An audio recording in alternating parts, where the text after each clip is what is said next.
ಆತ್ಮೀಯ ವಿದ್ಯಾರ್ಥಿಗಳೇ, ನಾವು ಹಿಂದಿನ ಅವಧಿಯೊಳಗೆ ಬ್ಯಾಂಕ್ ವ್ಯವಹಾರಗಳ ಪಾಠವನ್ನ ಮಾಡ್ತಾ ಇದ್ವಿ. ಆ ಅವಧಿಯಲ್ಲಿ ಬ್ಯಾಂಕ್ ವ್ಯವಹಾರಗಳು, ಅದರ ಪ್ರಾರಂಭದ ಹಿನ್ನೆಲೆ, ಹಾಗೆಯೇ ಬ್ಯಾಂಕ್ನ ಅರ್ಥ ಮತ್ತು ಬ್ಯಾಂಕ್ನ ಗುಣಲಕ್ಷಣಗಳ ಕುರಿತು ತಿಳ್ಕೊಂಡಿದ್ವಿ, ಹೌದಲ್ವಾ? ಹಾಗಾದ್ರೆ ಬ್ಯಾಂಕ್ ಎಂಬ ಪದ ಯಾವ ಭಾಷೆಯಿಂದ ಬಂದಿದೆ? ಇಟಾಲಿಯನ್ ಭಾಷೆಯ ಬ್ಯಾಂಕೋ ಎಂಬ ಪದದಿಂದ ಬಂದಿದೆ. ಅದೇ ರೀತಿಯಾಗಿ ಇನ್ನೊಂದು ಭಾಷೆ ಯಾವುದು? ಫ್ರೆಂಚ್ ಭಾಷೆಯ ಬ್ಯಾಂಕ್ ಎಂಬ ಪದದಿಂದ ಬಂದಿದೆ. ಹಾಗಾದ್ರೆ ಬ್ಯಾಂಕ್ ಎಂದರೇನು? ಹೇಳ, ಬ್ಯಾಂಕ್ ಎಂದರೇನು? ಹಣವನ್ನು ವಿನಿಮಯ ಮಾಡಿಕೊಳ್ಳುವ ಟೇಬಲ್. ಅದಕ್ಕೆ ನಾವೇಂತ ಕರಿತೀವಿ? ಬ್ಯಾಂಕ್ ಅಂತ ಕರಿತೀವಿ. ಓಕೆ, ಹಾಗಾದ್ರೆ ಬ್ಯಾಂಕಿನ ಗುಣಲಕ್ಷಣಗಳು, ಒಂದು ನಾಲ್ಕನ್ನು ಯಾವಾಗ ಹೇಳ್ತೀವಿ?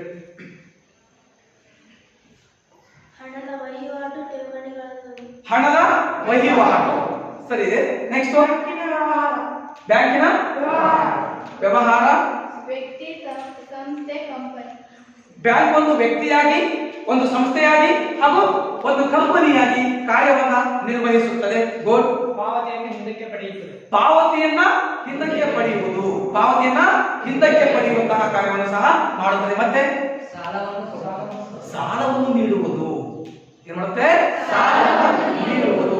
ಹೇಗೆ ಸಾರ್ವಜನಿಕರಿಂದ ಠೇವಣಿಗಳನ್ನು ಅಂಗೀಕರಿಸುತ್ತದೆಯೋ ಆ ಅಂಗೀಕರಿಸಿದಂತಹ ಕೂಡಿಟ್ಟ ಹಣವನ್ನ ಸಾಲದ ರೂಪದಲ್ಲಿ ಬೇರೆಯವರಿಗೆ ನೀಡುವಂತಹ ಕೆಲಸವನ್ನ ಮಾಡುತ್ತದೆ. ಮತ್ತೆ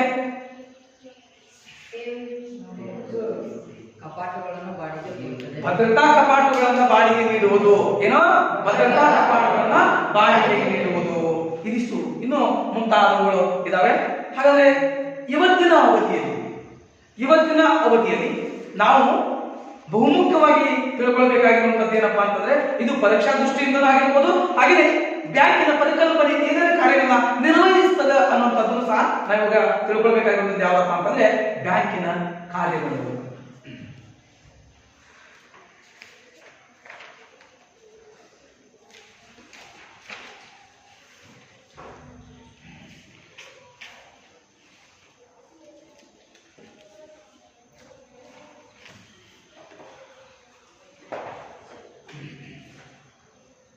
ಹಾಗಾದ್ರೆ ಇವತ್ತಿನ ಅವಧಿಗಳಲ್ಲಿ ನಾವು ತಿಳ್ಕೊಳ್ಳುವಂತಹ ಫಲಿತಾಂಶಗಳು ಏನಪ್ಪಾ ಅಂದ್ರೆ, ಒಂದು ಬ್ಯಾಂಕಿನ ಕಾರ್ಯಗಳು, ಎರಡು ಬ್ಯಾಂಕ್ ಮತ್ತು ಗ್ರಾಹಕರ ನಡುವಿನ ಸಂಬಂಧ, ಹಾಗೆಯೇ ಬ್ಯಾಂಕ್ ಸೇವೆಗಳು, ಬ್ಯಾಂಕ್ ಸಲ್ಲಿಸುವ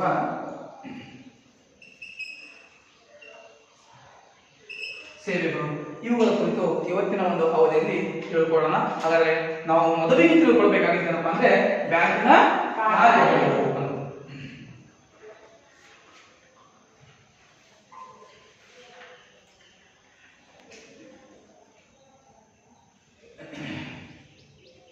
ಓಕೆ, ಈ ಭೂಮಿ ಮೇಲೆ ಇರುವ ಕೋಟ್ಯಾನು ಕೋಟಿ ಜೀವರಾಶಿಗಳು ತಮ್ಮ ತಮ್ಮ ಕಾರ್ಯಗಳನ್ನು ನಿರ್ವಹಿಸ್ತಾವಲ್ವಾ?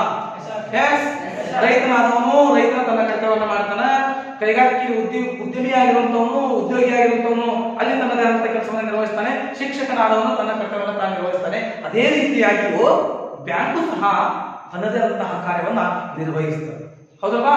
ಹಾಗಾದ್ರೆ ಆ ಬ್ಯಾಂಕಿನ ಕಾರ್ಯಗಳಲ್ಲಿ ಮೊದಲಿಗೆ ನೋಡ್ಬೇಕಾಗಿದ್ದೇನಪ್ಪ ಅಂತಂದ್ರೆ, ಸಾರ್ವಜನಿಕರಿಂದ ಮತ್ತು ಇತರರಿಂದ ಠೇವಣಿಯನ್ನು ಅಂಗೀಕರಿಸುವಂತಹ ಕೆಲಸವನ್ನ ಮಾಡುತ್ತೆ. ಒಂದೇ ಪಾಯಿಂಟ್ ಏನು? ಸಾರ್ವಜನಿಕರಿಂದ ಮತ್ತು ಇತರರಿಂದ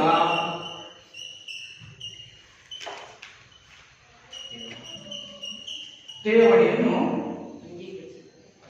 ಅಂಗೀಕರಿಸುತ್ತದೆ.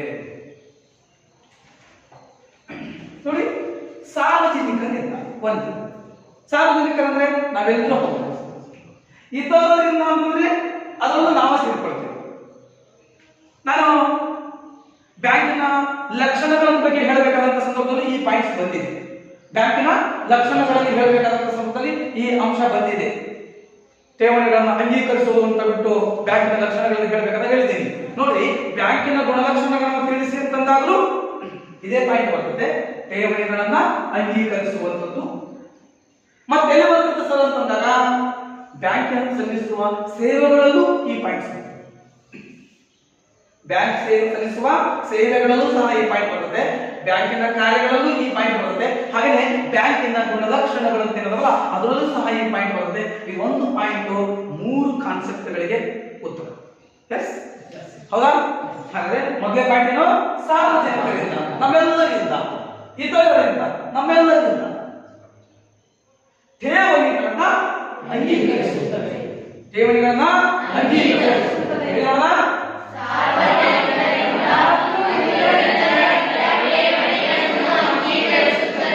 ಒಂದನೇ ಕೆಲಸ, ಹೌದಾ? ಸಾರ್ವಜನಿಕರಿಂದ ಮತ್ತು ಠೇವಣಿಗಳನ್ನ ಅಂಗೀಕರಿಸುತ್ತದೆ. ಅಂದ್ರೆ ಹಣವನ್ನು ಸ್ವೀಕರಿಸಿ ಅವರ ಖಾತೆಗಳಿಗೆ ಜಮಾ ಮಾಡುವಂತಹ ಕಾರ್ಯಕ್ಕೆ ಏನು ಜಮಾ ಮಾಡ್ತಾರಲ್ಲ ಅದು ಅಂಗೀಕರಿಸುವಂಥದ್ದು. ಇದು ಒಂದನೇ ಪಾಯಿಂಟ್, ಒಂದನೇ ಕೆಲಸ. ಯಾರ್ದು? ಬ್ಯಾಂಕಿನ ಮೊದಲನೇ ಕೆಲಸ ಏನೋ ಸಾರ್ವಜನಿಕರಿಂದ ಮತ್ತು ಇತರರಿಂದ ಠೇವಣಿಗಳನ್ನ ಅಂಗೀಕರಿಸುವಂತಹ ಕಾರ್ಯವನ್ನ ಮಾಡ್ತದ. ಹಾಗಾದ್ರೆ ಎರಡನೇ ಕೆಲಸ ಏನು ನೋಡಿ.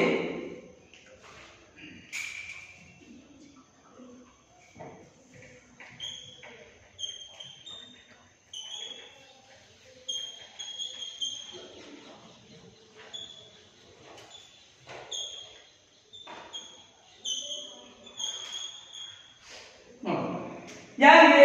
ಸಾರ್ವಜನಿಕರಿಂದ ಹಣವನ್ನು ಸ್ವೀಕರಿಸಿ ತಮ್ಮ ತಮ್ಮ ಖಾತೆಗಳಿಗೆ ನೀಡುತ್ತಾ ಆ ಕೆಲಸ ನಿರ್ವಹಿಸ್ತಾ. ಯಾವುದು? ನನ್ನ ಕಡೆ ಇರುವಂತಹ 1 ಲಕ್ಷ ರೂಪಾಯಿ ಅಥವಾ 10 ಲಕ್ಷ ರೂಪಾಯಿ ಹಣವನ್ನು ನನ್ನ ಖಾತೆಗೆ ಜಮಾ ಮಾಡುವಂತಹ ಕಾರ್ಯ ಮಾಡುತ್ತೆ. ಈಗ ನನ್ನ ಖಾತೆಯಲ್ಲಿ ಎಷ್ಟಿದೆ ಹಣ? 1 ಲಕ್ಷ ಅಥವಾ ಅದಕ್ಕಿಂತ ಹೆಚ್ಚಿರಬಹುದು ಅಂತ ಅನ್ಕೊಳ್ಳಿ, ಹೌದಾ? ಆ ಹಣವನ್ನ ಅವಶ್ಯಕತೆ ಇರುವ ಸಾರ್ವಜನಿಕರಿಗೆ ಮತ್ತು ಸಂಘ ಸಂಸ್ಥೆಗಳಿಗೆ ಸಾಲವನ್ನು ನೀಡುತ್ತದೆ. ಸಂಘ ಸಂಸ್ಥೆಗಳಿಗೆ ಕೆಲಸವನ್ನ ಮಾಡ್ತದೆ. ಇಲ್ಲಿ ನೋಡಿ, ನನ್ನ ಹಣವನ್ನ ಸಾರ್ವಜನಿಕರ ನನ್ನ ಹಣವನ್ನ ಬ್ಯಾಂಕ್ ಠೇವಣಿ ಅಂಗೀಕರಿಸ್ತು. ನನಗೆ ಎಕ್ಸಾಂಪಲ್ ಹೇಳ್ತಿದ್ದೀನಿ, ಇಷ್ಟೇ ಇದೆ ಅಂತ ಹೇಳ್ಬೇಡಿ, ಅದು ತಿಳ್ಕೊಬೇಡಿ.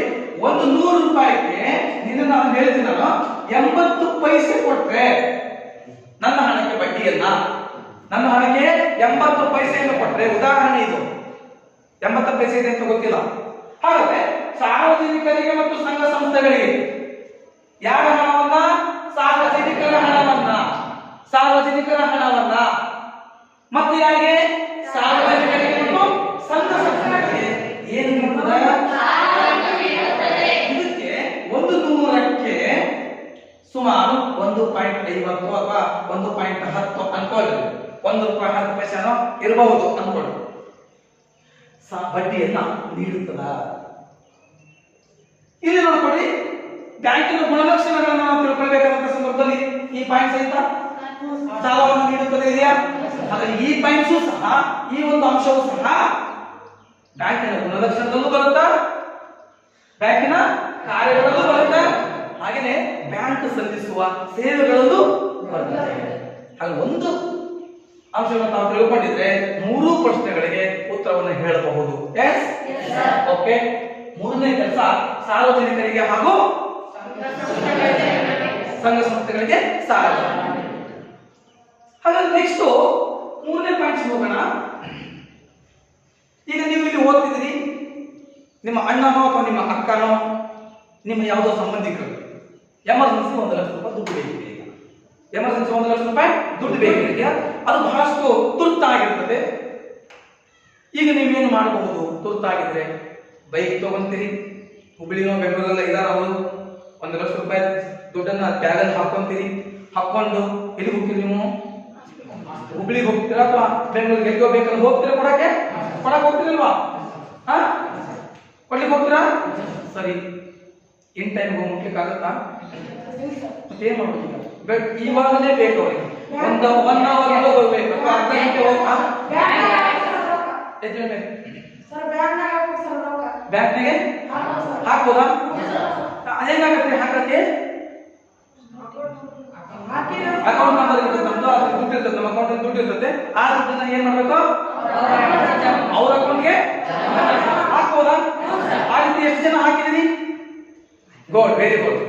ಓಕೆ, ನಿಮಗೆ ಗೊತ್ತಿದೆ ಹಾಗಾದ್ರೆ ನಮ್ಮ ಬ್ಯಾಂಕಿನ ಅಕೌಂಟ್ ನಲ್ಲಿರುವಂತಹ ಹಣವನ್ನ, ಖಾತೆಯಲ್ಲಿರುವಂತಹ ಹಣವನ್ನ ಬೇರೆಯವರಿಗೆ ಅವಶ್ಯಕತೆ ಇರುವಂತವರಿಗೆ ನಾವು ಹಾಕ್ಬೋದಲ್ವಾ?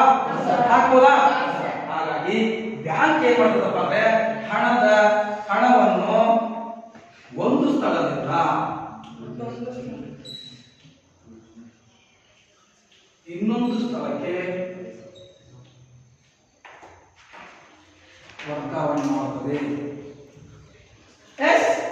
ಹೌದಾ? ಒಂದು ಸ್ಥಳದಿಂದ ಮತ್ತೊಂದು ಸ್ಥಳಕ್ಕೆ ವರ್ಗಾವಣೆ ಮಾಡುತ್ತದೆ. ಬಹಳ ಏನು ಸಮಯ ಬೇಕಾಗಿಲ್ಲ ಅಂತ ಅನಿಸ್ತದೆ. ಮೋಸ್ಟ್ಲಿ ಇಂಟರ್ನೆಟ್ ಇದು ಇತ್ತು ಅಂತಂದ್ರೆ ಬೇಗ ಆಗುತ್ತೆ ಅನ್ಸುತ್ತೆ. ಈಗ ಇನ್ನೂ ಸಾಫ್ಟ್ ಆಗಿದೆ ಗೊತ್ತಾ?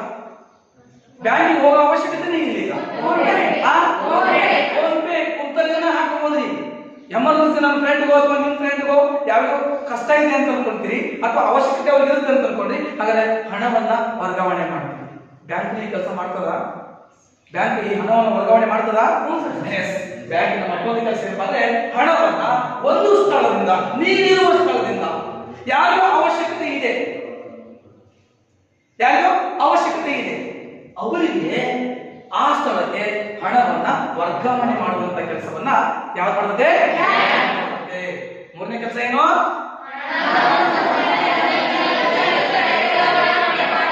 ಹಾಗೆ ಬ್ಯಾಂಕ್ ಸಲ್ಲಿಸುವ ಸೇವೆಗಳಲ್ಲಿ ಹಣವನ್ನ ವರ್ಗಾವಣೆ ಮಾಡುವ ಕೆಲಸವನ್ನು ಮಾಡುತ್ತದೆ.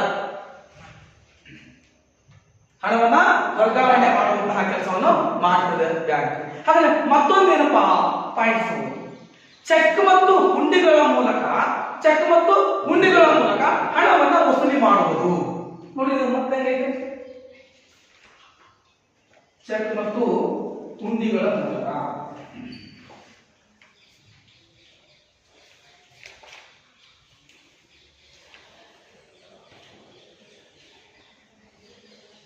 ಹಣವನ್ನ ವಸೂಲಿ ಮಾಡುವುದು. ಚೆಕ್ ಮತ್ತು ಹುಂಡಿಗಳ ಮೂಲಕ ಹಣವನ್ನು ವಸೂಲಿ ಮಾಡುವುದು. ಈಗ ಫಾರ್ ಎಕ್ಸಾಂಪಲ್ ನಂದು ಫೋನ್ ಪೇ ಇಲ್ಲಪ್ಪ. ನಾನು ಫೋನ್ ಪೇ ಇಲ್ಲ. ಈಗ ಇತ್ತೀಚೆಗೆ ಬಂದಿರುವಂತಹ ಫೋನ್ ಪೇ ಇರಲ್ಲ. ಹೋಗಿ ಫೋನ್ ಪೇ ಇಲ್ಲ, ಮತ್ತೆ ನಂದು ATM ಕಾರ್ಡು ಇಲ್ಲ ಅನ್ಕೊಳ್ಳಿ. ಎಮರ್ಜೆನ್ಸಿ ರೊಕ್ಕ ಬೇಕಿದೆ, ಬ್ಯಾಂಕಿಗೆ ಹೋಗಿ ದುಡ್ಡು ಬಿಡಿಸಿ ಕೊಡುವಷ್ಟು ನನಗೆ ಸಮಯ ಇಲ್ಲ. ನಾನು ಏನ್ ಮಾಡ್ಬೋದು? ಅವಾಗ ಚೆಕ್ ಅನ್ನ ಕೊಡ್ಬೋದಾ? ಚೆಕ್ ಕೊಡ್ಬೋದಾ? ಚೆಕ್ ಕೊಟ್ಬಿಟ್ಟು ದುಡ್ಡು ಸಿಕ್ಬಿಡ್ತದ? ಈಗ ಫಾರ್ ಎಕ್ಸಾಂಪಲ್ ಚೆಕ್ ಬುಕ್ ಕೊಡಬೇಕು. ಚೆಕ್ ಬುಕ್ ಓಕೆ, ಇಲ್ಲಿ ಒಂದು ನನ್ನ ಕಡೆ ಚೆಕ್ ಬುಕ್ ಇದೆ ನೋಡಿ. ಇದು ಕೆನರಾ ಬ್ಯಾಂಕಿನ ಚೆಕ್ ಬುಕ್. ಇದು ಈ ಚೆಕ್ಕಿನ ಮೇಲೆ 1 ಲಕ್ಷ ರೂಪಾಯಿ ಹಣವನ್ನ ಬರೆದು, ಈಗ ಇದಕ್ಕೆ ವ್ಯಾಲ್ಯೂ ಇದೆಯಾ? ಈ ಚೆಕ್ಕಿಗೆ ವ್ಯಾಲ್ಯೂ ಇದೆಯಾ ಇವಾಗ? ಆಯ್ತಾ? ಇಲ್ಲ. ಈ ಚೆಕ್ಕಿಗೆ ಇವಾಗ ವ್ಯಾಲ್ಯೂ ಇಲ್ಲ. ಯಾವಾಗ ವ್ಯಾಲ್ಯೂ ಬರ್ತದೆ? ಇದು ಎಷ್ಟು ರೂಪಾಯಿ ಚೆಕ್? ಈಗ ಎಷ್ಟು ರೂಪಾಯಿ ಚೆಕ್? ಇದು ಏನು ಬರ್ದಿಲ್ಲ ಸರ್, ನೀವು ಏನು ಬರ್ದಿಲ್ಲ. ಯಾವಾಗ ಬರುತ್ತಪ್ಪ ಅಂದ್ರೆ ಈ ಚೆಕ್ಕಿನ ಮೇಲೆ 10,000 ಲಕ್ಷ ರೂಪಾಯಿನೋ ಬರ್ದಿದೆ ಅಂತ ತಿಳ್ಕೊಳ್ರಿ. 1 ರೂಪಾಯಿನೋ ಅಥವಾ ಲಕ್ಷ ರೂಪಾಯಿನೋ ಬರ್ದಿದೆ ಅಂತ ತಿಳ್ಕೊಳ್ರಿ. ಆವಾಗ ಈ ಚೆಕ್ಕಿನ ವ್ಯಾಲ್ಯೂ ಎಷ್ಟು? 1 ಲಕ್ಷ ರೂಪಾಯಿ. ಎಷ್ಟು ರೂಪಾಯಿ? ಓಕೆ, ಹಾಗಾದ್ರೆ 1 ಲಕ್ಷ ಬಂದು ಕೊಟ್ಬಿಟ್ರೆ ನಿಮಗೆ ಅಮೌಂಟ್ ತಕೊಂಡ್ಬಿಡ್ಬೋದಾ? ಮತ್ತೇನ್ ಮಾಡ್ಬೇಕು? ಅದು ಯಾರಿಗೆ ಕೊಡಬೇಕಿದೆ? ಫಾರ್ ಎಕ್ಸಾಂಪಲ್ ಮಂಜುನಾಥ್ ನಾಯಕ, ಆತನಿಗೆ ನಾನು ದುಡ್ಡು ಕೊಡ್ಬೇಕೀಗ ಅಂತ ಅನ್ಕೊಳ್ಳಿ. ಬಂದವ, ಸರ್ ನನಗೆ 1 ಲಕ್ಷ ರೂಪಾಯಿ ದುಡ್ಡು ಕೊಡಿ ಅಂತ ಕೇಳ್ದ. ನಾನು 1 ಲಕ್ಷ ರೂಪಾಯಿ ಅಂತ ಅಂಕಿಯಲ್ಲಿ ಬರೆದು, ಕೊನೆಗೆ ಅಕ್ಷರದಲ್ಲೂ ಬರೆದು ಮಂಜುನಾಥ್ ನಾಯಕ್ ಅಂತ ಹೆಸರು ಬರೆದು ಚೆಕ್ ಅನ್ನು ಹರ್ಕೊಂಡು ಕೊಟ್ಟೆ. ಬರೋಲ್ಲ? ಯಾಕೆ? ಅಕೌಂಟ್ ದುಡ್ಡು ಇದೆ, ನನ್ನ ಅಕೌಂಟ್ ದುಡ್ಡು ಇದೆ. ನನ್ನ ಅಕೌಂಟ್ 10 ಲಕ್ಷ ರೂಪಾಯಿ ದುಡ್ಡು ಇದೆ. ನಿನಗೆ 1 ಲಕ್ಷ ರೂಪಾಯಿ ಬೇಕಾಗಿದೆ. 1 ಲಕ್ಷ ರೂಪಾಯಿ ದುಡ್ಡನ್ನು ಬರೆದಿದ್ದೀನಿ, ಹೆಸರು ಬರೆದಿದ್ದೀನಿ, ಅಮೌಂಟ್ ಎಲ್ಲ ಬರೆದಿದ್ದೀನಿ, ಡೇಟ್ ಬರೆದಿದ್ದೀನಿ, ನಿನ್ನ ಹೆಸರು ಬರೆದಿದ್ದೀನಿ. ಈಗ ಈ ದುಡ್ಡು ಈ ಚೆಕ್ ತಗೊಂಡೋಗಿ ನೀನು ಹಣವನ್ನು ಡ್ರಾ ಮಾಡಬಹುದಾ? ಯಾಕೆ ಏನ್ ಬೇಕು? ಸಿಗ್ನೇಚರ್ ಬೇಕು, ನನ್ನ ಸಹಿ ಬೇಕು. ನನ್ನ ಸಹಿ ಇಲ್ಲದೆ ಈ ಚೆಕ್ಗೆ ನೀ ಕೋಟಿ ಬರೆದು ವ್ಯಾಲ್ಯೂ ಇಲ್ಲ. ಯಾಕೆ? ನನ್ನ ಸಹಿ ಬೇಕು ಅದಕ್ಕೆ. ಹಾಗಾದ್ರೆ ಚೆಕ್ಗಳ ಮೂಲಕ ಹಣ ಡ್ರಾ ಮಾಡಬಹುದಾ? ಈಗ ನಾನು ಅದಕ್ಕೆ ಸಹಿನೂ ಮಾಡಿದ್ದೀನಿ, ಎಲ್ಲ ಫುಲ್ಫಿಲ್ ಮಾಡಿದ್ದೀನಿ. ಈಗ ದುಡ್ಡು ತೆಗಿಬಹುದಾ? ಹಣ ಉಳಿಸಿಲ್ಲ. ಡಿಮಾಂಡ್ ಇಲ್ಲೋದಿದೆ ಹುಂಡಿಗಳ ಮೂಲಕ ಅಂತಿದೆ. ಹುಂಡಿ ಅಂದ್ರೆ ಏನಪ್ಪಾ? ನಾನು ಹಿಂದಿನ ತರಗತಿ ಒಳಗೆ ಹೇಳಿದೆ, ಬ್ಯಾಂಕಿನ ಕಾರ್ಯಗಳು ಹೇಳಬೇಕಾದಾಗ ಈ ಹುಂಡಿ ಬಗ್ಗೆ ನಿಮಗೆ ಹೇಳ್ತೇನೆ ಅಂತ ಹೇಳಿದ್ದೆ ನಾನು. ಹುಂಡಿ ಅಂದ್ರೆ ಏನಪ್ಪಾ ಅಂದ್ರೆ ಮೋರ್ ದೆನ್ ಕ್ರೋರ್ ದುಡ್ಡನ್ನ ಬಿಸಿನೆಸ್ ಮಾಡುವಂತಹ ವ್ಯಕ್ತಿಗಳಿಗೆ, ಮೋರ್ ದೆನ್ ಕ್ರೋರ್ ನಷ್ಟು ಬಿಸಿನೆಸ್ ಮಾಡುವಂತಹ ವ್ಯಕ್ತಿಗಳಿಗೆ ಏನ್ ಮಾಡ್ತಾರಪ್ಪ ಅಂತಂದ್ರೆ ಹುಂಡಿ ಪತ್ರಗಳನ್ನ ಕೊಡ್ತಾರೆ ಬ್ಯಾಂಕ್ನವರು. ಹುಂಡಿ ಪತ್ರಗಳನ್ನ ಕೊಡ್ತಾರೆ ಬ್ಯಾಂಕ್ನವರು. ಆ ಹುಂಡಿ ಪತ್ರ ಹೆಂಗ್ ಕೊಡ್ತಾರ ಅಂತಂದ್ರೆ ಅವನ ಅಕೌಂಟ್ ನಲ್ಲಿ ಹಣ ಇದ್ರೇನು ಇಲ್ಲದೆ ಇದ್ರೇನು, ಹಣ ಇದ್ರೇನು ಇಲ್ಲದೆ ಇದ್ರೇನು ಬ್ಯಾಂಕ್ನವ್ರು ಏನ್ ಮಾಡ್ತಾರಪ್ಪ ಅಂದ್ರೆ ಆ ಹುಂಡಿ ಪತ್ರಗಳನ್ನ ನೀಡ್ತಾರೆ. ಹುಂಡಿ ಪತ್ರಗಳನ್ನ ನೀಡ್ತಾರೆ. ಆ ಹುಂಡಿ ಪತ್ರಗಳ ಮೂಲಕವೂ ಕೊಡಬಹುದು. ಸರ್ ಹಾಗಾದ್ರೆ ನನಗೆ ನೀವು ಮೇಷ್ಟ್ರಿದ್ರಿ, ನಿಮಗೆ ಏನಾದ್ರು ಹುಂಡಿ ಪತ್ರ ಕೊಡ್ತಾರಾ? ಕೊಡಬಹುದಾ? ಇಲ್ಲ. ಯಾಕಂದ್ರೆ ನಮ್ಮ ಟ್ರಾನ್ಸಾಕ್ಷನ್ ಅದು ಲಕ್ಷದ ಒಳಗಿರುತ್ತೆ. ಅಲ್ಲಿ ಕ್ರೋರ್ ಮೇಲೆ ಕ್ರೋರ್ ಇರಬೇಕು. ಹೆಚ್ಚು ಹೆಚ್ಚು ಕೋಟ್ಯಾನು ಕೋಟಿ ಹಣ ಬಿಸಿನೆಸ್ ಮಾಡುವಂತಹ ಟ್ರಾನ್ಸಾಕ್ಷನ್ ಮಾಡುವಂತಹ ವ್ಯಕ್ತಿಗಳಿಗೆ ಆ ಹುಂಡಿ ಪತ್ರವನ್ನ ಕೊಡ್ತಾರೆ. ಹುಂಡಿ ಪತ್ರವನ್ನ ಕೊಡ್ತಾರೆ. ಈ ಹುಂಡಿ ಪತ್ರಗಳು ಮತ್ತು ಚೆಕ್ ಪತ್ರಗಳ ಮೂಲಕ ಹಣವನ್ನ ವಸೂಲಿ ಮಾಡುವಂತದ್ದು ಅಂತ. ಹಾಗೆ ಹುಂಡಿಗಳನ್ನ ಸೋಳಿ ಮಾಡುವುದು ಮತ್ತೊಂದು. ಹುಂಡಿಗಳನ್ನು ಸೋಲಿ ಮಾಡುವುದು ಇದೇ ಸರ್. ಹುಂಡಿಗಳನ್ನ ಸೋಲಿ ಮಾಡುವುದು, ಹುಂಡಿಗಳನ್ನ ಸೋಲಿ ಮಾಡುವುದು ಗೊತ್ತಿಲ್ಲ. ಇದು ಠೇವಣಿಗಳನ್ನ ಅಂಗೀಕರಿಸೋದು ನೋಡಿದ್ದೀವಿ, ಹುಂಡಿಗಳನ್ನ ಸೋಲಿ ಮಾಡುವುದು ಅಂತ ಹೇಳಿ ಸರ್. ಚೆಕ್ಗಳ ಮೂಲಕ ಹಣ ವಸೂಲಿ ಮಾಡುವುದು ಅಂತ ನೋಡಿದೀವಿ. ಬಟ್ ಹುಂಡಿ ಬಗ್ಗೆ ನಾವು ಕೇಳಿಲ್ಲ ಸರ್. ಹುಂಡಿ ಸೋಲಿ ಮಾಡೋದು ಕೇಳಿಲ್ಲ. ಎಸ್ ಹೌದಾ? ಕಾಪಿಗಾರ. ಫಾರ್ ಎಕ್ಸಾಂಪಲ್ ಈಗ ಮಧುಸೂದನ್ ದೊಡ್ಡ ಬಿಸಿನೆಸ್ ಮ್ಯಾನ್, ಅವನು more than crore transaction every day ಆಗ್ತದೆ. ಅಂತಂದು ನಿಮ್ಮೂರಿಗೆ ಅಡಿಕೆ ವ್ಯಾಪಾರಕ್ಕೆ ಬಂದ. ಎದಕ್ಕೆ ಬಂದನ? ಅಡಿಕೆ ವ್ಯಾಪಾರ ಮಾಡಿ ಬಂದ. ಸರಿ, ಅಡಿಕೆ ವ್ಯಾಪಾರಕ್ಕಿಂತ ಬಂದಾನು. ಬಂದ ಮೇಲೆ ಇಲ್ಲಿ ತಾನು ತೆಗೆದುಕೊಂಡು ಬಂದಿರುವಂತಹ ಹಣಕ್ಕಿಂತ ಹೆಚ್ಚಿನ ವ್ಯಾಪಾರವನ್ನು ಮಾಡಿದ. ಅವ ಎಷ್ಟು ತಗೊಂಡು ಬಂದಾನ? ಒಂದು 10 ಕೋಟಿ ರೂಪಾಯಿ ತಗೊಂಡು ಬಂದಾನ. ಸಾರಿ, ಒಂದು 5 ಕೋಟಿ ರೂಪಾಯಿ. ಎಷ್ಟು ಕೋಟಿ? 5 ಕೋಟಿ ರೂಪಾಯಿ ಹಣವನ್ನ ತಗೊಂಡು ಬಂದಾನ ಅಂತ ತಿಳ್ಕೊಳ್ಳಿ. ವ್ಯಾಪಾರ ಎಷ್ಟಾಗೈತಿ? 10 ಕೋಟಿ ಆಯ್ತು. ಎಷ್ಟಾಯ್ತು? 10 ಕೋಟಿ ವ್ಯಾಪಾರ ಆಯ್ತು. ತಂದಿದ್ದೆಷ್ಟು? ವ್ಯಾಪಾರ ಆಗಿದ್ದೆಷ್ಟು? ಮತ್ತೆ 5 ಕೋಟಿ ಕೊಡ್ಬೇಕಲ್ಲ. ನೀವು 5 ಕೋಟಿ ಹಣವನ್ನ ಕೊಡದೆ ಅವ್ರನ್ನ ಹೆಂಗ ಕಳಿಸ್ತೀರಾ? ನಿಮ್ ಮಾಲಗಳನ್ನ ನಿಮ್ ಅಡಿಕೆ ಕೊಟ್ಟು ಕಳಿಸ್ತೀರಾ? ಯಾರು ನಿಮ್ಗೆ ಹೇಳ್ರಿ? ನಮ್ಗೆ ನಮ್ಗ ಕಾಣಲ್ಲ. ಹೌದಲ್ವಾ? ಯಾರು ನಂಬಲಿಕ್ಕೆ ಆಗಲ್ಲ. ಇತ್ತೀಚಿನ ದಿನಮಾನಗಳಲ್ಲಿ ನಂಬಿಕೆ ಅನ್ನೋದು ಹೋಗ್ಬಿಟ್ಟಿದೆ. ಹಾಗಾಗಿ ನೀವೇನಂದ್ರಿ? ಇಲ್ಲಪ್ಪ ನಾನು ರೊಕ್ಕ ಕೊಟ್ಟ ನೀನ್ ತಗೊಂಡು ಹೋಗು, ರೊಕ್ಕ ಕೊಟ್ಟ ತಗೊಂಡು ಹೋಗು. ಇನ್ನು 5 ಕೋಟಿನ ಎಷ್ಟು ಐತಿ ಅಷ್ಟು ತಗೊಂಡು ಹೋಗು. ಇನ್ನು 5 ಕೋಟಿ ಇನ್ನೊಂದ್ಸಲ ತಗೊಂಡು ಹೋಗಿಲ್ಲ. ಇಲ್ಲ, ಟ್ರಾವೆಲಿಂಗ್ ಚಾರ್ಜ್ ತುಂಬಾ ಬಹಳ ಆಗುತ್ತೆ, ಹೆಂಗಿದ್ರು ಲಾರಿ ಬಂದ್ಬಿಟ್ಟಿದೆ, ವೆಹಿಕಲ್ ಬಂದ್ಬಿಟ್ಟಿದೆ, ಇದನ್ನ ಹಾಕೊಂಡು ಹೋಗ್ತೀನಿ ಅಂತ ಹೇಳ್ತಾನ. ಆದ್ರೂ ಒಪ್ಪಂಗಿಲ್ಲ ನೀವು. ಆದ್ರೆ ಅಂತಹ ಬಿಸಿನೆಸ್ ಮ್ಯಾನ್ಗಳಿಗೆ ಏನ್ ಮಾಡಿರ್ತಪ್ಪ ಅಂದ್ರೆ ಬ್ಯಾಂಕು ಈ ಹುಂಡಿ ಪತ್ರಗಳನ್ನು ಕೊಟ್ಟಿರ್ತದೆ. ಏನ್ ಕೊಟ್ಟಿರ್ತದೆ? ಸರಿ, ಹುಂಡಿ ಪತ್ರ ಕೊಡುತ್ತೆ. ಆ ಹುಂಡಿ ಪತ್ರವನ್ನ ನಿಮಗೆ ಸಹಿ ಮಾಡಿ 5 ಕೋಟಿ ರೂಪಾಯಿ ಹಣವನ್ನ ಅದರೊಳಗೆ ಸಹಿ ಮಾಡಿ ಕೊಟ್ಟ ಅಂತ ತಿಳ್ಕೊಡ್ತೀವಿ. ಹಾಗಾದ್ರೆ ನೀವೇನ್ ಹೇಳಿದ್ರಿ? ಚೆಕ್ ಅನ್ನು ಕೊಡ್ತಾ ಇದ್ದೆ, ನಾನು ಚೆಕ್ ಕೊಡ್ತೀನಿ, ಎಲ್ಲ ಬರೆದು ಕೊಡ್ತೀನಿ ಅಂತ ಹೇಳಿದೆ. ಸರ್ ಅಕೌಂಟ್ ಅಲ್ಲಿ ದುಡ್ಡು ಇರ್ಬೇಕು ಅಂತಂದ್ರೆ ಗೊತ್ತಾ ನೀವು? ಹೌದಾ? ಸರಿ, ಅಕೌಂಟ್ ಅಲ್ಲಿ ದುಡ್ಡು ಇಲ್ಲ ಅಂತಂದ್ರೆ ಏನಾಗ್ತದೆ? ಚೆಕ್ ಬೌನ್ಸ್ ಆಗುತ್ತೆ. ಹಾಗಾದ್ರೆ ಇಲ್ಲಿ 5 ಕೋಟಿ ರೂಪಾಯಿ ಹುಂಡಿ ಪತ್ರವನ್ನು ಕೊಡಬೇಕಲ್ಲ. ಅಕೌಂಟ್ ನಾಗ ದುಡ್ಡಿಲ್ಲ ಅಂದ್ರೆ ಏನ್ ಮಾಡೋದು ನೀವು? ಅಕೌಂಟ್ ಅಲ್ಲಿ ದುಡ್ಡಿಲ್ಲ ಅಂತಂದ್ರೆ ಕೊಡ್ತಾರ? ಕೊಡಲ್ವಾ? ಕೊಡಲ್ವಾ?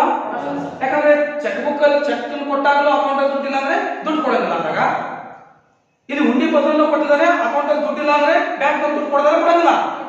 ಕೊಡಲ್ವಾ? ಕೊಡಲ್ಲ. ಯಾರಿಗೆ ಕೊಡ್ತಾರ ಅಂತಂದ್ರೆ ನಿಮ್ಮ ಕಾನ್ಸೆಪ್ಟ್ ಏನಿದೆ, ಚೆಕ್ಗಳ ಮೂಲಕ ಚೆಕ್ ಕೊಟ್ಟರು, ಅಲ್ಲಿ ಬ್ಯಾಂಕ್ ಅಕೌಂಟ್ ಅಲ್ಲಿ ದುಡ್ಡಿಲ್ಲ, ಬ್ಯಾಲೆನ್ಸ್ ಇಲ್ಲ ಅಂತ ಹೇಳ್ಬಿಟ್ಟು ಬ್ಯಾಂಕ್ ನಲ್ಲಿ ಹೇಳಿದ್ರು, ಆಗ ಚೆಕ್ ಬೋನ್ಸ್ ಆಗುತ್ತೆ.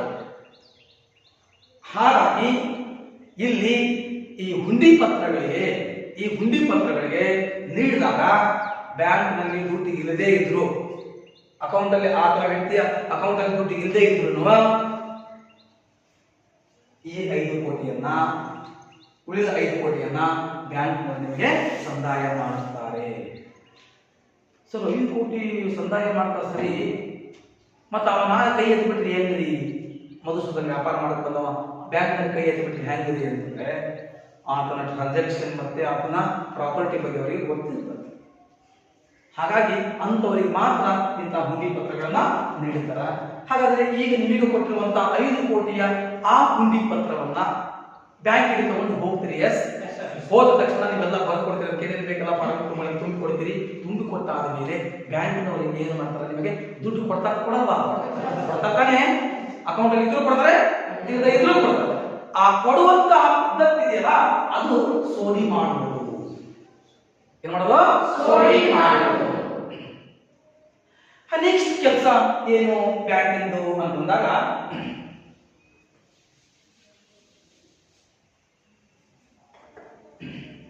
ಆರನೇ ಕೆಲಸ ಏನಪ್ಪಾ ಅಂತಂದ್ರೆ ಭದ್ರತಾ ಕಪಾಟುಗಳನ್ನ ಬಾಡಿಗೆಗೆ ಕೊಡುವುದು.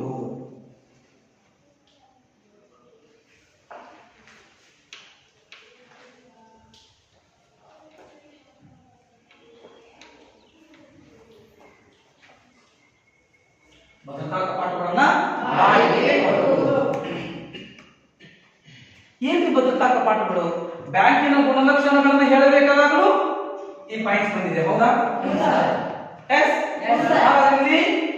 ಇಲ್ಲಿ ಒಂದು ಬಂತು, ಸಾಲವನ್ನು ನೀಡುತ್ತದೆ 2 ಬಂತು, 3ನೇ ಎರಡಲ್ಲ ಸಾಲವನ್ನು ನೀಡುವುದು. ಹಾಗೆಯೇ ಭದ್ರತಾ ಕಪಾಟುಗಳನ್ನ ಬಾಡಿಗೆ ಕೊಡುವುದು. ನೋಡಿ, ಇದೇ ಕಾನ್ಸೆಪ್ಟ್ ನಲ್ಲಿ 3 ಪಾಯಿಂಟ್ಸ್ಗಳು ಬ್ಯಾಂಕಿನ ಗುಣಲಕ್ಷಣದಲ್ಲೂ ಬರ್ತದ, ಬ್ಯಾಂಕಿನ ಕಾರ್ಯಗಳಲ್ಲೂ ಬರ್ತದೆ, ಅದೇ ರೀತಿಯಾಗಿ ಬ್ಯಾಂಕ್ ಸಲ್ಲಿಸುವ ಸೇವೆಗಳಲ್ಲೂ ಈ ಅಂಶ ಬರ್ತದೆ.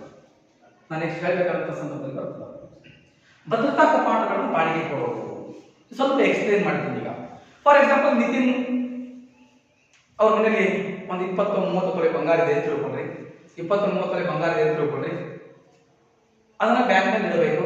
ನನ್ನ ಕಡೆ ದುಡ್ಡು ಐತ್ರಿ, ನಮ್ಮೂರಾಗ ಭಾಳ ಭಾರಿ ಕಳ್ಳರು, ನಮ್ಮೂರಾಗ ಭಾಳ ಕುಂಕೆ ಬಿಟ್ಟೈತಿ, ಅನಿವಾರ್ಯ ಆಗೈತಿ, ನಮ್ಮ ಮನೆಯಾಗ ಇಟ್ಕೊಂಡೋಗಿ ಇವನ್ನ ಬ್ಯಾಂಕ್ನಾಗ ಇಟ್ಟಿದ್ದಾರೆ ಅಂತಂದ್ರೆ ಇಟ್ಕೊಂತಾರ? ಇಟ್ಕೊಳ್ಳಲ್ಲ. ಯಾರು ಇಟ್ಕೊಂಡು. ಮತ್ತೆ ನಾನು ಮೊನ್ನೆ ದಿನ ಬ್ಯಾಂಕ್ ಹೋಗಿ ಬಂಗಾರ ಇಟ್ಕೊಂಡಿದ್ದೀಗ, ನನಗೆ ಬೇಕಾಗಿರುವಂತ ಸಾಲ ತಗೊಳ್ಳಕ್ಕೆ ಬಂಗಾರನ ಇಟ್ಟು ಬಂದಿನಿ, ಹೌದಾ? ಅದಕ್ಕೆ ಬೇಕಾದ್ರೆ ಕೊಡ್ತಾರ. ಇವನಿಗೆ ಸಾಲನೂ ಬೇಡ, ಬಂಗಾರ ಮಾತ್ರ ಬ್ಯಾಂಕ್ ಇರ್ಬೇಕು. ಸಾಲ ಬೇಡ, ಬಂಗಾರ ಮಾತ್ರ ಬ್ಯಾಂಕ್ ಇರಬೇಕು. ಆಗೇನ್ ಮಾಡ್ತಾರಪ್ಪ ಅಂತಂದ್ರೆ ಆ ಬ್ಯಾಂಕ್ ಒಳಗೆ ಅಲ್ಲಿ ಭದ್ರತಾ ಕಪಾಟುಗಳು ಇರ್ತಾವ. ಏನಿರ್ತಾವ? ಈ ಭದ್ರತಾ ಕಪಾಟಿಗೆ ಸಂಬಂಧಪಟ್ಟಂತೆ ಏನಿರ್ತದೆ ಅಂದ್ರೆ ಬೀಗ ಇರ್ತದೆ. ಇದಕ್ಕೆ 1 ವರ್ಷಕ್ಕೆ ಇಂತಿಷ್ಟು ಬಾಡಿಗೆ, ಇಂತಿಷ್ಟು ಬಾಡಿಗೆಗೆ ಕೊಡಲಿ, ಹೌದಾ? ಈಗ ಮನೆ ಬಾಡಿಗೆ ಕೊಡ್ತಾ ಗೊತ್ತಾ? ಯಾರು ಬಾಡಿಗೆ ನೋಡಿದ್ರೆ ಬೇರೆ ಬಾಡಿಗೆ ಇರ್ತಾವಲ್ಲ, ತಿಂಗಳು ಏನ್ ಕೊಡ್ತೇವೆ? ಬಾಡಿಗೆ ಕೊಡ್ತಿರ್ತಾನೆ. ಹಾಗೆ ಇಲ್ಲಿರುವಂತಹ ಬಾಡಿಗೆ ಕಪಾಟುಗಳಿರ್ತಾವ, ಅವು ಬಹಳಷ್ಟು ಸೇಫ್ಟಿ ಆಗಿರ್ತಾವ. ಆ ಬಾಡಿಗೆ ಕಪಾಟುಗಳಲ್ಲಿ ನಿಮ್ಮ ಆ ಬಂಗಾರವನ್ನು ಹೋಗಿ ಇಡಬಹುದು. ನಿಮಗೆ ಅದ್ರ ಬೀಗವನ್ನ ನಿಮಗೆ ಕೊಡ್ತಾರ. ಎಷ್ಟೆಷ್ಟು ಬಂಗಾರ ಇಡ್ತೀರಿ ಅಂತನೂ ಅದರೊಳಗೆ ಎಲ್ಲವನ್ನ ನಮೂದಿಸ್ತಾರೆ, ಕಾಗದ ಪತ್ರದಲ್ಲಿ ನಮೂದಿಸಿ ನಿಮಗೆ ಅದರ ಕಪಾಟನ ಬಾಡಿಗೆ ಕೊಡ್ತಾರ. ನೀವು ಅವಾಗ ಇಂತಿಷ್ಟು ಬಾಡಿಗೆ ಹಣವನ್ನ ಬ್ಯಾಂಕಿಗೆ ಕಟ್ಟಬೇಕು. ಇಂತಿಷ್ಟು ಹಣವನ್ನ ಬಾಡಿಗೆ ಕಟ್ಟಬೇಕು. ನಿಮಗೆ ಯಾವಾಗ ಬೇಕು ಅವಾಗ ತೆಗೆದುಕೊಳ್ಳಬಹುದು. ಭದ್ರತಾ ಕಪಾಟುಗಳನ್ನ ಬಾಡಿಗೆಗೆ ಕೊಡುವುದು. ಗೊತ್ತಾಯ್ತಾ? ಇನ್ನು ನೆಕ್ಸ್ಟ್ ಪಾಯಿಂಟ್ ಏನಪ್ಪಾ ಅಂದ್ರೆ ವಿದೇಶಿ ವಿನಿಮಯದ ವ್ಯವಹಾರವನ್ನ ನಿರ್ವಹಿಸುವುದು. ವಿದೇಶಿ ವಿನಿಮಯದ ವ್ಯವಹಾರವನ್ನ ನಿರ್ವಹಿಸುವುದು ಹೇಗೆ ವಿದೇಶಿ ವಿನಿಮಯದ ವ್ಯವಹಾರವನ್ನ ನಿರ್ವಹಿಸ್ತದೆ ಅಂತಂದ್ರೆ,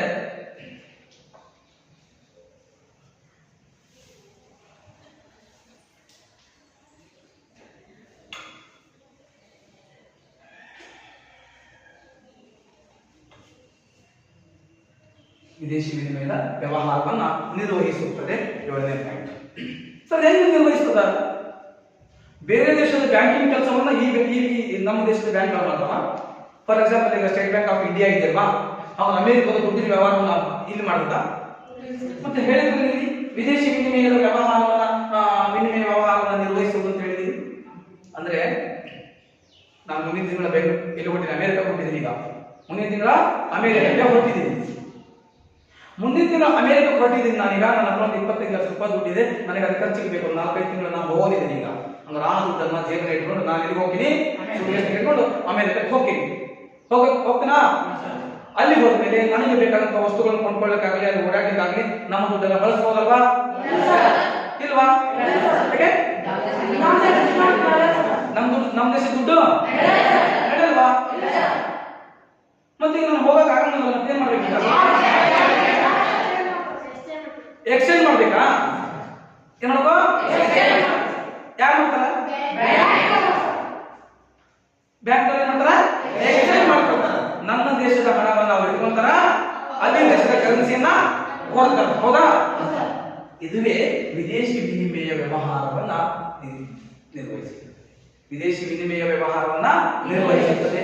ನೀನು ಭಾರತ ಬಿಟ್ಟು ಬೇರೆ ಯಾವ ದೇಶಕ್ಕೆ ಹೋದ್ರೂ ಆ ದೇಶದ ಕರೆನ್ಸಿಯನ್ನ ನೀನು ನಮ್ಮ ದೇಶದ ಕರೆನ್ಸಿಗೆ ಬದಲಾಯಿಸಿಕೊಂಡು ಹೋಗ್ಬೇಕಾಗುತ್ತೆ. ಸರಿ, ಈಗ ಅಮೆರಿಕದಲ್ಲಿ ಹೋದ್ವಿ, ಒಂದು 25 ಲಕ್ಷ ರೂಪಾಯಿ ಅಮೌಂಟ್ ಏನಿತ್ತು ಅದನ್ನ ನಾನು ಇಟ್ಟಿನಿ. ಅದಕ್ಕೆ ಸಂಬಂಧಪಟ್ಟಂತೆ ಎಷ್ಟು ಡಾಲರ್ ಬರುತ್ತೆ ಅಷ್ಟು ಡಾಲರ್ನ ತೆಗೆದುಕೊಂಡು ಹೋದೆ. ನಾನು ಅಮೆರಿಕ ಹೋಗಿ ವಾಪಸ್ ಬರಬೇಕಾದಂತ ಸಂದರ್ಭದಲ್ಲಿ ನನ್ನ ಹತ್ರ ಇನ್ನೂ ಒಂದು $100 ಇದೆ. ಇನ್ನು ಅಮೆರಿಕನ್ $100 ಇದೆ ನನ್ನ ಕಡೆ. ಅದನ್ನ ನಾನು ತಗೊಂಡಿಟ್ಕೊಂಡ್ ಬರ್ಬೋದಾ? ಏನ್ ಮಾಡ್ಬೇಕು? ತಗೊಂಡಿಟ್ಕೊಂಡು ಜೇಬಲ್ಲಿ ಇಟ್ಕೊಂಡ್ ಬರ್ಬೋದಲ್ಲಪ್ಪ, ನನಗೆ ಬೇಕಾಗತ್ತ ಅಂತೇಳಿ ಇಲ್ಲಿ ಬಳಸ್ಬೋದಾ? ಮತ್ತು ನಾನು ವಾಪಸ್ ಭಾರತಕ್ಕೆ ಬಂದ ಮೇಲೆ ಬ್ಯಾಂಕ್ ನಲ್ಲಿ ಚೇಂಜ್ ಮಾಡ್ಕೊಳ್ಬೇಕು, ಎಕ್ಸ್ಚೇಂಜ್ ಮಾಡ್ಕೊಳ್ಬೇಕು. ಆಗ ಡಾಲರ್ ಹೋಯ್ತು, ರೂಪಾಯಿ ಬಂತು. ಇಲ್ಲಿ ರೂಪಾಯಿ ಇಟ್ವಿ, ಡಾಲರ್ ತಗೊಂಡು ಹೋದ್ವಿ, ಹೋಗಿ ವಾಪಸ್ ಬಂದ್ವಿ, ಡಾಲರ್ ಇಟ್ವಿ, ರೂಪಾಯಿ ತಗೊಂಡ್ವಿ. ಹೀಗೆ ವಿದೇಶಿ ವಿನಿಮಯ ವ್ಯವಹಾರವನ್ನ ನಿರ್ವಹಿಸುವ ಕೆಲಸವನ್ನ ಬ್ಯಾಂಕ್ ಮಾಡ್ತದ. ಹಾಗೆಯೇ ಬೆಲೆ ಬಾಳುವ ವಸ್ತುಗಳನ್ನ ತನ್ನ ಸುಪದ್ರಿಯಲ್ಲಿ ಭದ್ರವಾಗಿಟ್ಟುಕೊಳ್ಳುತ್ತದೆ. ಬೆಲೆ ಬಾಳುವ ವಸ್ತು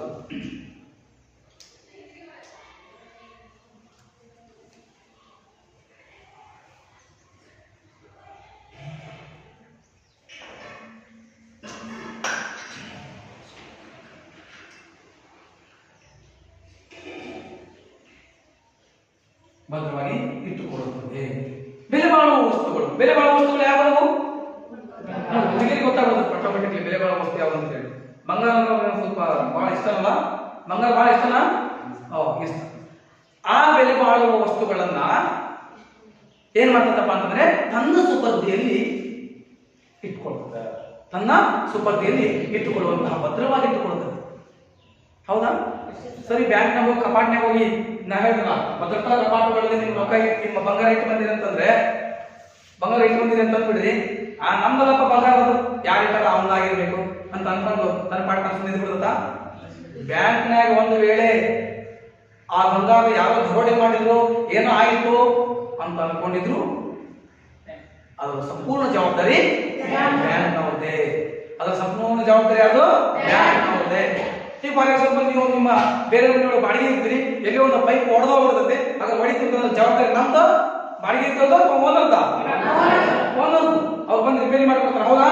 ಹಾಗೆಯೇ ನಿಮ್ಮ ಬೆಲೆ ಬಾಳುವ ವಸ್ತುಗಳನ್ನ ತನ್ನ ಸುಪರ್ದಿಯಲ್ಲಿ ಇಟ್ಟುಕೊಂಡು ಬಹಳ ಭದ್ರವಾಗಿ ಇಟ್ಕೊಳ್ತದೆ. ಅದಕ್ಕೆ ನಿಮ್ಮ ಬೆಲೆ ಬಾಳುವ ವಸ್ತುಗಳಿಗೆ ಕಾವಲುಗಾರ ಯಾರು? ಮನೆಯಾಗ ಇಟ್ಕೊಂಡ್ರೆ ಕಾವಲುಗಾರ ದಿನ ಕುತ್ಕೊಂಡು ಕಾಯ್ಲಿಕ್ಕಾಗುತ್ತಾ? ನನ್ನ ಮನೆಯಾಗ ಒಂದು 50 ತೊಲೆ ಬಂಗಾರ ಇದೆ ಅಂತಂದ್ರೆ ಅದನ್ನ ಇಟ್ಕೊಂಡು ಸುಮ್ಮನೆ ಕುತ್ಕೊಂಡಾಗತ್ತಾ?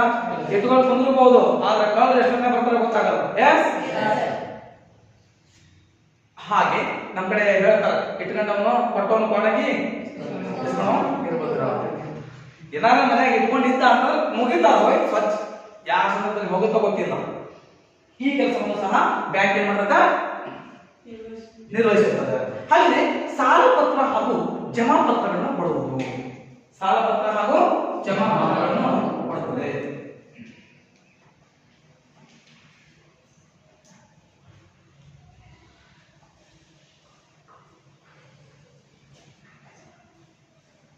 ಸಾಲಪತ್ರ ಹಾಗೂ ಜಮಾಪತ್ರಗಳನ್ನು ಸಹ ನೀಡುವಂತಹ ಕಾರ್ಯವನ್ನ ಮಾಡ್ತಾರೆ. ಯಾವುದು ನೋಡಿ, ಸಾಲಪತ್ರಗಳನ್ನು ನೀಡುತ್ತೆ ಮತ್ತೆ ಜಮಾಪತ್ರಗಳನ್ನು ಸಹ ನೀಡುತ್ತದೆ ಬ್ಯಾಂಕ್ ಕೆಲಸ. ಇನ್ನ ಮತ್ತೊಂದು ಪಾಯಿಂಟ್ ಏನಪ್ಪಾ ಅಂದ್ರೆ ಸರ್ಕಾರದ ಹಣಕಾಸಿನ ವ್ಯವಹಾರವನ್ನ ಅಂದ್ರೆ ಕೇಂದ್ರ ಮತ್ತು ರಾಜ್ಯ ಸರ್ಕಾರ ಹಣಕಾಸಿನ ವ್ಯವಹಾರವನ್ನ ನಿರ್ವಹಿಸುತ್ತದೆ. ಹಣಕಾಸಿನ ವ್ಯವಹಾರವನ್ನ ನಿರ್ವಹಿಸುತ್ತದೆ. ನೋಡಿ, ಕೇವಲ ಬ್ಯಾಂಕ್ ಸಾರ್ವಜನಿಕರು ಅಷ್ಟೇ ಕೆಲಸ ಮಾಡಬೇಕು ಅಂತಲ್ಲ, ಸಂಘ ಸಂಸ್ಥೆಗಳ ಕೆಲಸ ಅಷ್ಟೇ ನಿರ್ವಹಿಸೋದ್ರಿಂದಲ್ಲ, ಸರ್ಕಾರಗಳ ಕೇಂದ್ರ ಆಗಿರ್ಬೋದು ರಾಜ್ಯ ಸರ್ಕಾರಗಳಾಗಿರ್ಬೋದು ಅವೆರಡೂ ಸರ್ಕಾರಗಳ ಹಣಕಾಸಿನ ವ್ಯವಹಾರವನ್ನ ನಿರ್ವಹಿಸುತ್ತದೆ. ಸರ್ ಅದು ಹೆಂಗ್ರಿ ಅನ್ಕೊಳ್ಬಹುದು. ಫಾರ್ ಎಕ್ಸಾಂಪಲ್, ಈಗ ಇಂದಿರಾ ಆವಾಸ್ ಯೋಜನೆ ಆಗಿರ್ಬೋದು, ಅಂಬೇಡ್ಕರ್ ವಾಲ್ಮೀಕಿ ಆವಾಸ್ ಯೋಜನೆ, ವಸತಿ ಯೋಜನೆ ಆಗಿರ್ಬೋದು, ಯಾವುದೇ ವಸತಿ ಯೋಜನೆಗಳಿಗಾಗಿರಲಿ ಅಥವಾ ಯಾವುದೇ ದೇಶದೊಳಗಿನ ಅಭಿವೃದ್ಧಿ ಕಾರ್ಯಗಳಿಗಾಗಿರ್ಬೋದು ಸರ್ಕಾರ ಹಣವನ್ನು ಮೀಸಲಿಟ್ಟಿರ್ತದೆ. ಇಂಥವ್ರಿಗೆ ಇಷ್ಟು ಗುತ್ತಿಗೆಯನ್ನು ನೀಡಿರ್ತದೆ, ಕಾಂಟ್ರಾಕ್ಟರ್ಗೆ ಗುತ್ತಿಗೆ ಕೊಟ್ಟಿರ್ತದೆ. ಹಾಗಾದ್ರೆ ಆ ಹಣವನ್ನ ಯಾರಿಗೆ ನೀಡಬೇಕಾಗಿತ್ತು? ಯಾರು ಕೆಲಸವನ್ನು ನಿರ್ವಹಿಸ್ತಿದ್ದಾರೋ ಅವ್ರಿಗೆ ಕೊಡ್ಬೇಕಲ್ವಾ. ಫಾರ್ ಎಕ್ಸಾಂಪಲ್, ನಿಮ್ಮ ಮನೆಗೆ ಈಗ ಯಾವುದೋ ಒಂದು ವಸತಿ ಯೋಜನೆ ಬಂದಿದೆ ಅಂತ ತಿಳ್ಕೊಳ್ಳಿ. ವಸತಿ ಯೋಜನೆ ನಿಮ್ಮ ಮನೆ ಸ್ಯಾಂಕ್ಷನ್ ಆಗಿದೆ ಅಂತ ನೋಡ್ರಿ, ಪಂಚಾಯತಿಂದ ನಮ್ಮ ಮನೆ ಸ್ಯಾಂಕ್ಷನ್ ಆಗಿದೆಪ್ಪ ಅಂತ ಗೊತ್ತಾ ಅಂತಾರ. ಸರಿ, ಎಷ್ಟು ಲಕ್ಷ ರೂಪಾಯಿ ಇತ್ತು? 5 ಲಕ್ಷ ರೂಪಾಯಿದ ಹಣ ಸ್ಯಾಂಕ್ಷನ್ ಆಗಿದೆ, ಬಿಡುಗಡೆ ಆಗಿದೆ. ಹಣ ಬಿಡುಗಡೆ ಆಗಿದೆ ಅಂತ ತಗೊಂಬಂದು ನಿಮ್ಗೆ ಕೊಟ್ಬಿಡ್ತಾರ ಪಂಚಾಯತ್ ತಗೊಂಬಂದು ತಗೊಳಪ್ಪ ನಿತಿನ್ ಕುಮಾರ್, ನಿನಗೆ 5 ಲಕ್ಷ ರೂಪಾಯಿ ಮನೆ ಸ್ಯಾಂಕ್ಷನ್ ಆಗಿದೆ, ತಗೊಂಡು ಹೋಗ್ಬಿಟ್ಟು ಪಂಚಾಯತ್ ಬಂದು ದುಡ್ಡು ಕೊಡ್ತಾರ? ಅದು ಆ ಪಂಚಾಯತಿಯ ಅಕೌಂಟ್ ಹೆಸರಲ್ಲಿ ಹಾಗೆ ಇರ್ತದ. ನೀನು ಮನೆ ಕಟ್ಟಬೇಕಾದಂತ ಸಂದರ್ಭದಲ್ಲಿ ಬುನಾದಿ ತೊಡ್ತೀಯ, ಪ್ಲೇಟ್ ಹಾಕೊಂತೀಯ, ಹಂತವಾಗಿ ಆ ಹಣಕ್ಕೆ ಸಂಬಂಧಪಟ್ಟಂತೆ ಚೆಕ್ ಕೊಡ್ತಂತೆ. ಯಾರು? ಪಂಚಾಯತ್ ಚೆಕ್ ಕೊಡ್ತಾರ, ನಿನ್ನ ಹೆಸರಲ್ಲಿ ಗ್ರಾಮ ಪಂಚಾಯತ್ ಚೆಕ್ ಕೊಡ್ತಾರ. ಆ ಹಣವನ್ನ ನೀವು ತೆಗಿಬಹುದು, ಹೌದಾ? ಈ ರೀತಿಯಾಗಿ ಕೇಂದ್ರ ಹಾಗೂ ರಾಜ್ಯ ಸರ್ಕಾರಗಳು ಕೈಗೊಳ್ಳುವಂತಹ ಯಾವುದೇ ಅಭಿವೃದ್ಧಿ ಕಾರ್ಯಗಳಿಗೆ ಏನು ಹಣಕಾಸನ್ನ ಮೀಸಲಿಟ್ಟಿರ್ತದೋ ಆ ಹಣದ ವ್ಯವಹಾರವನ್ನು ಬ್ಯಾಂಕ್ ಮಾಡುತ್ತದೆ. ಯಾವುದು? ಸರ್ಕಾರದ ಹಣಕಾಸಿನ ವ್ಯವಹಾರವನ್ನ, ಕೇಂದ್ರ ಆಗಿರಲಿ ರಾಜ್ಯ ಸರ್ಕಾರ ಆಗಿರಲಿ, ಆ ಎರಡರ ಹಣಕಾಸಿನ ವ್ಯವಹಾರವನ್ನ ಬ್ಯಾಂಕ್ಗಳು ನಿರ್ವಹಿಸುತ್ತವೆ. ಹಾಗಾದ್ರೆ ಬ್ಯಾಂಕಿನ ಕಾರ್ಯಗಳು ಇಷ್ಟು. ಒಂದು ಸಾರ್ವಜನಿಕರಿಂದ ಮತ್ತು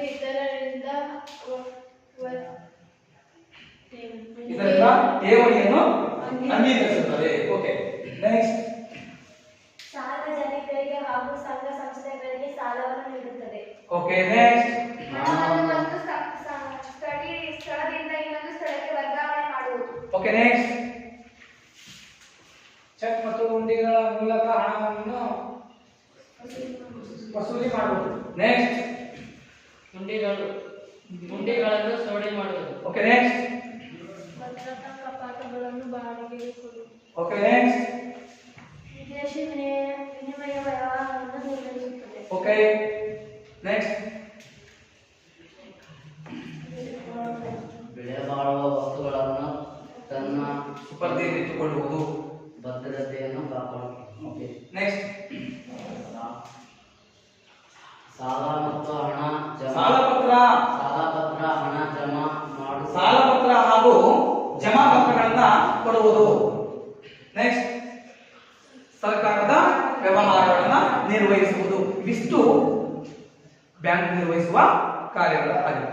ಓಕೆ, ಇನ್ನ ನೆಕ್ಸ್ಟ್ ಎರಡನೇ ಕಾನ್ಸೆಪ್ಟ್ ಫಲಿತಾಂಶ ನೋಡೋಣ.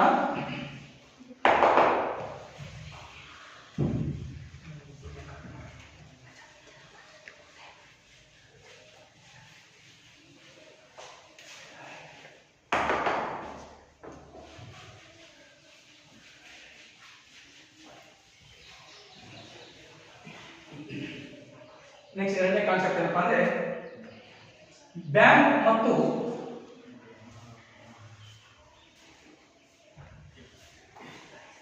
ಮತ್ತು ಗ್ರಾಹಕರ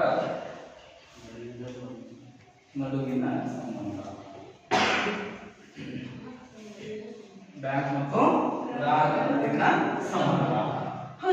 ಬ್ಯಾಂಕ್ ಮತ್ತು ಗ್ರಾಹಕರ ನಡುವಿನ ಸಂಬಂಧ ಇರ್ತದ. ಆತ ಸಾಲನ ತಗೊಳ್ಳವಾಗಿರ್ಲಿ, ದುಡ್ಡು ಹಾಕೋಣ ಆಗಿರ್ಲಿ. ಎಸ್, ಆ ಬ್ಯಾಂಕ್ ಮತ್ತು ಗ್ರಾಹಕರ ನಡುವೆ ಸಂಬಂಧ ಇರುತ್ತೆ. ಆ ಗ್ರಾಹಕರ ಸಂಬಂಧ ಹೆಂಗಿರುತ್ತಪ್ಪ ಅಂತಂದ್ರೆ ನಾವು ಪ್ರಮುಖವಾಗಿ ಎರಡು ರೀತಿಯಲ್ಲಿ ವಿಂಗಡಿಸಬಹುದು. ಒಂದು ಸಾಮಾನ್ಯ ಸಂಬಂಧ, ಇನ್ನೊಂದು ವಿಶೇಷ ಸಂಬಂಧ ಅಂತ ಇದೆ. ಈ ಬ್ಯಾಂಕ್ ನಿರ್ವಹಿಸುವಂತಹ ಕಾರ್ಯಗಳಲ್ಲಿ ಒಂದೇದು ಸಾಮಾನ್ಯ ಸಂಬಂಧ, ಇನ್ನೊಂದು ವಿಶೇಷ ಸಂಬಂಧ.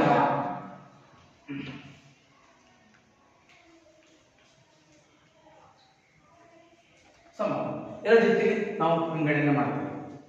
ಹಾಗಾದ್ರೆ ಸಾಮಾನ್ಯ ಸಂಬಂಧ ಅಂದ್ರೆ ಯಾವ ತನಕ ಸಂಬಂಧವನ್ನ ಹೊಂದಿರ್ತದೆ ಬ್ಯಾಂಕ್? ಸಾಮಾನ್ಯವಾಗಿ ಅಂತ ಸಾಮಾನ್ಯವಾಗಿ ಎಲ್ಲಾ ಸಂದರ್ಭಗಳಲ್ಲೂ ಹೋಗ್ತೀವಿ. ಇನ್ನು ವಿಶೇಷ ಸಂದರ್ಭ ಅಂತ ಮಾಡ್ತೀವಿ. ಆ ರೀತಿಯಲ್ಲಿ ಸಾಮಾನ್ಯ ಸಂಬಂಧದ ಬಗ್ಗೆ ನಾವು ಫಸ್ಟ್ಗೆ ತಿಳ್ಕೊಳ್ಳೋಣ, ಆಮೇಲೆ ವಿಶೇಷ ಸಂಬಂಧದ ಬಗ್ಗೆ ಹೇಳ್ತೀನಿ. ನಾನು ಎರಡನೇ ಪಾಯಿಂಟ್ಸ್ ಬಗ್ಗೆ, ಕಾನ್ಸೆಪ್ಟ್ ಬಗ್ಗೆ ಹೇಳ್ತೀನಿ. ಸಾಮಾನ್ಯ ಸಂಬಂಧ ಪ್ರಾಥಮಿಕ ಸಂಬಂಧ ಒಂದನೇ. ಇದರೊಳಗೆ ಪ್ರಾಥಮಿಕ ಸಂಬಂಧ,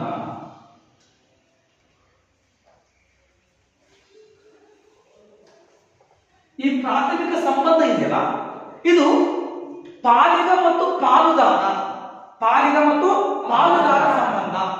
ಇದರೊಳಗೆ ಪ್ರಾಥಮಿಕ ಸಂಬಂಧದಲ್ಲಿ ಪಾಲಿಗ ಮತ್ತು ಪಾಲುದಾರ ಸಂಬಂಧ.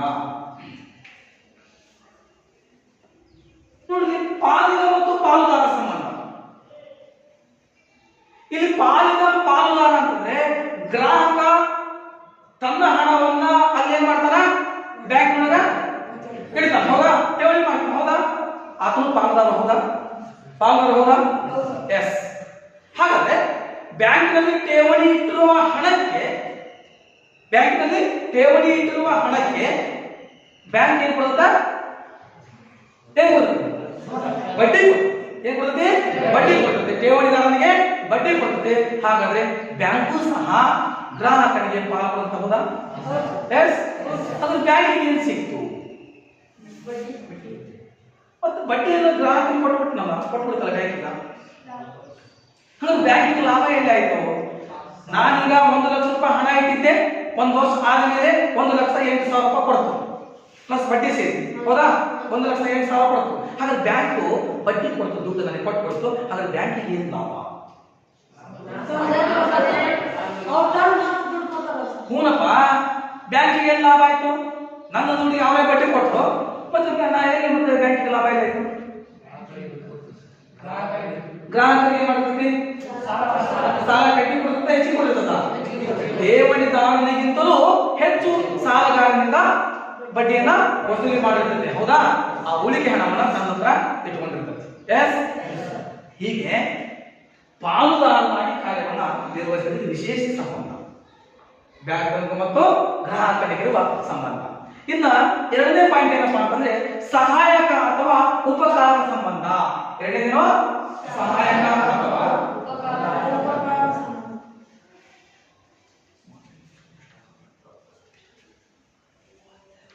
ಉಪಕಾರ ಸಂಬಂಧ. ಇದರೊಳಗೆ ಇನ್ನೊಂದು ಪಾಯಿಂಟ್ ನಾನು ಹೇಳ್ಬೋದು, ಧರ್ಮದರ್ಶಿ ಅಂತ ಒಂದಿದೆ.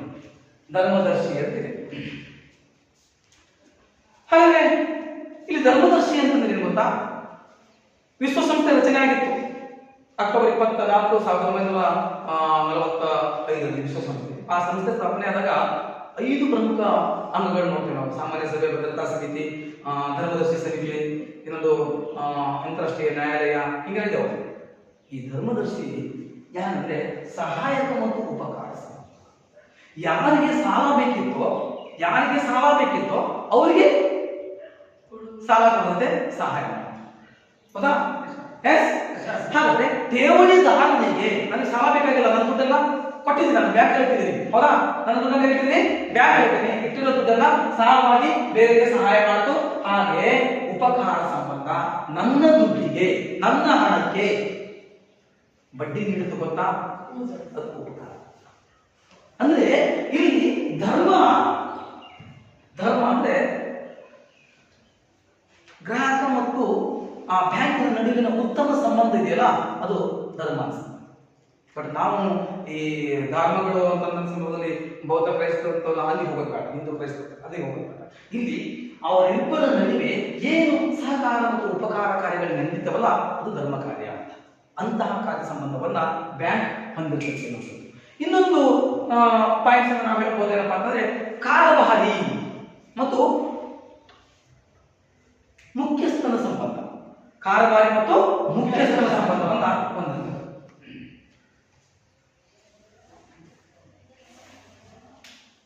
ಮುಖ್ಯಸ್ಥನ ಸಂಬಂಧ, ಕಾರಭಾರಿ ಮತ್ತು ಮುಖ್ಯಸ್ಥನ ಸಂಬಂಧ. ಏನ್ ಸರ್ ಕಾರಭಾರಿ ಮತ್ತು ಮುಖ್ಯಸ್ಥನ ಸಂಬಂಧ? ನೋಡಿ, ಬ್ಯಾಂಕು ತನ್ನದಲ್ಲ ದುಡ್ಡು, ಸಾರ್ವಜನಿಕರ ದುಡ್ಡು, ತನ್ನದ ದುಡ್ಡು. ಈಗ ಫಾರ್ ಎಕ್ಸಾಂಪಲ್ ಸುಸ್ಮಿತಾ ನನ್ನ ಕಡೆ 1,00,000 ರೂಪಾಯಿ ದುಡ್ಡು ಕೊಟ್ಟಾಳ. ನನ್ನ ಕಡೆ ಎಷ್ಟು ದುಡ್ಡು?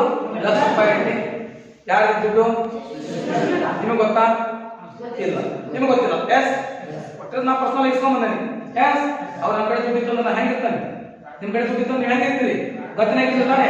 ಹಾಗಾದ್ರೆ ಇಲ್ಲಿ ಕಾರಭಾರಿ ಕೆಲಸ ಅಂತ ಏನಪ್ಪಾ ಅಂದ್ರೆ ಅತ್ಯಂತ ಕೊಟ್ಟಿರೋ ದುಡ್ಡನ್ನ, ಅಲ್ಲಿಟ್ಟಿರೋ ದುಡ್ಡನ್ನ ವ್ಯವಸ್ಥಿತವಾಗಿ ಸಾಲಗಾರರಿಗೆ ಕೊಡೋದು, ಆ ಸಾಲಗಾರರಿಂದ ಹಣವನ್ನ ವಸೂಲಿ ಮಾಡುವಂತಹ ಆ ಕಾರಭಾರಿ ಕೆಲಸವನ್ನ, ಆ ಮುಖ್ಯಸ್ಥನ ಕೆಲಸವನ್ನ, ಆ ಹಣಕ್ಕೆ ಮುಖ್ಯಸ್ಥ ಅವನೇ ಆಗಿರ್ತಾರೆ, ಬ್ಯಾಂಕೇ ಆಗಿರ್ತಾವ. ಆ ಸಾರ್ವಜನಿಕರಿಗೆ ಸಾಲ ಕೊಟ್ಟಂತ ಸಂದರ್ಭದಲ್ಲಿ ಆ ಹಣಕ್ಕೆ ಮುಖ್ಯಸ್ಥ ಯಾರಾಗಿರ್ತಾರ? ಬ್ಯಾಂಕ್ ಆಗಿರ್ತದೆ, ಇಟ್ಟವಾಗಿರೋದಿಲ್ಲ. ಈಗ ನಾನು ಠೇವಣಿದಾರರಾಗಿರೋದಿಲ್ಲ. ಆ ದುಡ್ಡಿಗೆ ನಾನಷ್ಟೇ ನನ್ನ ದುಡ್ಡಿಗೆ ನಾನು ಠೇವಣಿದಾರ. ಹೌದು, ಸಾಲ ಕೊಟ್ಟವನಿಗೆ ಯಾರು ಮುಖ್ಯಸ್ಥ? ನನ್ನ ರೊಕ್ಕನ ಬ್ಯಾಂಕ್ ಸಾಲ ಕೊಟ್ಟಾರ, ನೀನು ಹೇಳೋದು ಕೇಳೋದು ಅನ್ನಕ್ಕಾಗತ್ತಾ? ನಾನು 1 ಕೋಟಿ ರೂಪಾಯಿ ದುಡ್ಡನ್ನ ಬ್ಯಾಂಕ್ ಇಟ್ಟು ಬಂದ್ಬಿಟ್ಟೇನೆ. ಈಗ ಆ 1 ಕೋಟಿ ರೂಪಾಯಿ ದುಡ್ಡನ್ನ ಬ್ಯಾಂಕ್ ಏನ್ ಮಾಡ್ತಪ್ಪ ಅಂತಂದ್ರೆ 10 ಜನಕ್ಕೆ ಕೊಡ್ತು ತಿಳ್ಕೊಡ್ರಿ. 10 ಜನ ಕೊಡ್ತು ತಿಳ್ಕೊಡ್ರಿ. 10 ಕೋಟಿನ 10 ಲಕ್ಷ ಕೊಡ್ತು ತಿಳ್ಕೊಡ್ರಿ. ಹಾಗಾದ್ರೆ ನನ್ನ ರೊಕ್ಕ ಯಾರು ಕೊಡ್ತು? ನಿಮಗೆ ಕೊಟ್ಟಿಲ್ಲ. ನೆಕ್ಸ್ಟ್ ಹೋಗಿ ನಾನು ನನ್ನ ರೊಕ್ಕನ ನಿಮ್ಗೆ ಕೊಟ್ಟಿದ್ದು ಕಡೆಯ ನಾ ಹೇಳಿ ಕೇಳ್ಕೊಂಡಿರ್ಬೇಕು. ನೀವು ಬಾಯ್ ಒಂದು ಸ್ವಲ್ಪ ಹೊಲಕ್ಕೆ ಹೋಗೋಣ ಕೆಲಸಕ್ಕೆ ಅನ್ನಕ್ಕಾಗತ್ತಾ? ಇಲ್ಲ. ಆ ಹಣಕ್ಕೆ ಮುಖ್ಯಸ್ಥ ಯಾರು? ಹೌದಾ? ಆದ್ರೆ ಬ್ಯಾಂಕಿಗೂ ಮತ್ತು ನನಗೆ ಆ ಹಣಕ್ಕೆ ಸಂಬಂಧ ಯಾರು? ಬ್ಯಾಂಕಿನ ಜೊತೆ ಹೋದಾಗ ಆ ಹಣಕ್ಕೆ ಮುಖ್ಯಸ್ಥ ಯಾರು? ಠೇವಣಿದಾರ. ಎಸ್, ಬ್ಯಾಂಕಿನೊಳಗೆ ಇಟ್ಟಿರುವಂತಹ ಹಣಕ್ಕೆ ಠೇವಣಿದಾರನೇ ಮುಖ್ಯಸ್ಥ ಆಗಿದ್ರೆ ಸಾಲ ನೀಡುವವರಿಗೆ ಮುಖ್ಯಸ್ಥ ಯಾರು? ಬ್ಯಾಂಕ್. ಠೇವಣಿಯನ್ನ ಇಟ್ಟವನಾಗುವುದಿಲ್ಲ. ಹಾಗಾಗಿ ಕಾರಭಾರಿ ಮತ್ತು ಮುಖ್ಯಸ್ಥನ ಸಂಬಂಧವನ್ನ ಹೊಂದಿರುವಂತದ್ದು ಇದು ಸಾಮಾನ್ಯ ಸಂಬಂಧದಲ್ಲಿ ಬರುವಂತಹ ಕೆಲಸ.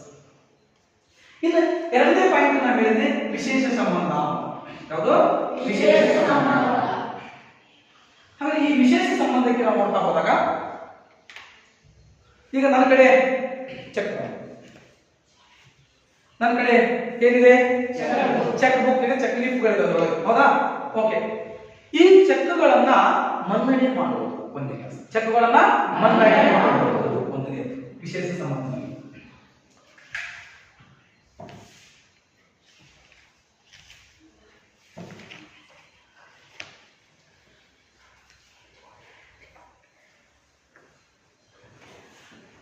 ಚೆಕ್ಗಳನ್ನು ಮನ್ನಣೆ ಮಾಡುವಂಥದ್ದು.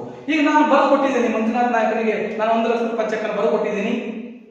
ಎಸ್, ಬರೆದು ಕೊಟ್ಬಿಟ್ಟಿದ್ದೀನಿ, ನಾನು ಸೈನ್ ಹಾಕಿದ್ದೀನಿ, ಅವನ ಹೆಸರು ಬರೆದಿದ್ದೀನಿ, ಎಲ್ಲ ಓಕೆ. ನನ್ನ ಅಕೌಂಟಲ್ಲಿ ದುಡ್ಡು ಇದೆ, ಬರೆದು ಕೊಟ್ಬಿಟ್ಟಿದ್ದೀನಿ. ಅಲ್ಲಿ ಹೋದ ತಕ್ಷಣ ಬ್ಯಾಂಕ್ ಏನ್ ಮಾಡಿದ್ರೆ, ನಾ ಕೊಡಕ್ಕಾಗಲ್ಲ, ಹೋಗ ಅವನ ಕಳಿಸ ಅಂತತ್ತಾ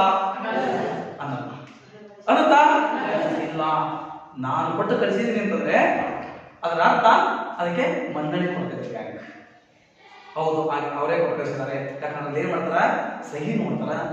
ನಾನು ಮಾಡಿರೋ ಸಹಿಗೂ ಅಲ್ಲಿ ತಮ್ಮಲ್ಲಿರುವಂತಹ ಆ ಕಂಪ್ಯೂಟರ್ನಲ್ಲಿ ಯಾರು ಮಾಡಿರ್ತಾರಲ್ಲ ಅಲ್ಲಿರುವಂತಹ ಸಹಿಗೂ ಟ್ಯಾಲಿ ಆಯ್ತು ಅಂದ್ರೆ, ಓಕೆ ಆಯ್ತು ಸರಿ ಇದೆ ಅಂತಂದ್ರೆ ಆಗ ನಿನಗೆ ಹಣವನ್ನ ಕೊಡ್ತಾರ. ಅವನ್ನ ಕರ್ಕೊಂಡ್ ಬಂದ ನಂತರ ನಾನು ಕೊಟ್ಟಿರುವ ಸಹಿಗೆ ಚೆಕ್ಗೆ ಮನ್ನಣೆ ನೀಡ್ತಾರ.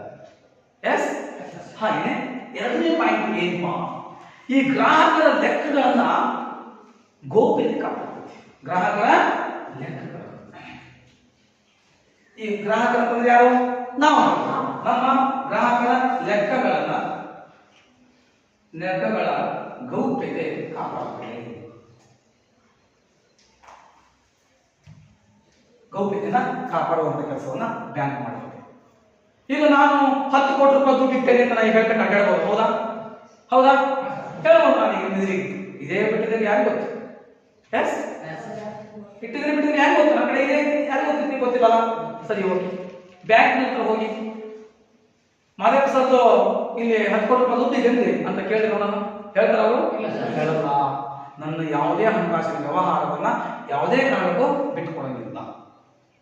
ಒಂದು ವೇಳೆ ನನ್ನ ಮೇಲೆ IT ಕೇಸ್ ಆದರೆ, ಇನ್ಕಮ್ ಟ್ಯಾಕ್ಸ್ ಏನಾದರೂ ಪ್ರಾಬ್ಲಮ್ ರೈಡ್ ಆದರೆ, ಆಗ ಅಲ್ಲಿರುವಂತಹ ಏನು ಸೂಕ್ತ ನಿರ್ದೇಶನಗಳ ಸರ್ಕಾರದಿಂದ ಬಂದಿರುತ್ತೋ ಅದರ ಆಧಾರದ ಮೇಲೆ ನನ್ನ ಅಕೌಂಟಿನ ಟ್ರಾನ್ಸಾಕ್ಷನ್ ಬಗ್ಗೆ ಅವಾಗ ಮಾಹಿತಿ ತಿಳಿಸ್ತದೆ ಹೊರತು ಹೇಗೆ ಮುಖದಲ್ಲಿ ಹೇಳಂಗಿಲ್ಲ.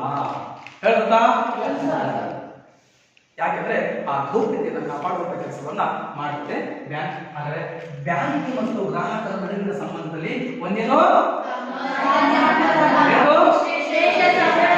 ಇಷ್ಟು ಕೆಲಸವನ್ನ ಬ್ಯಾಂಕ್ ಮತ್ತು ಗ್ರಾಹಕರ ನಡುವಿನ ಸಂಬಂಧವನ್ನ ಹೊಂದಿರುತ್ತದೆ ನಾವು.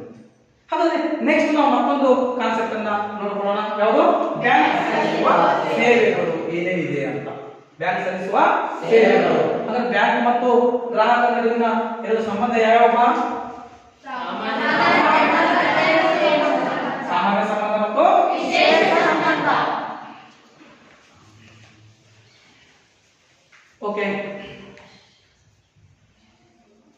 ನೆಕ್ಸ್ಟ್ ಬ್ಯಾಂಕ್ ಸಲ್ಲಿಸುವ ಸೇವೆಗಳು ಅಂತಿದೆ. ಮೂರನೇ ಕಲಿಕಾಂಶ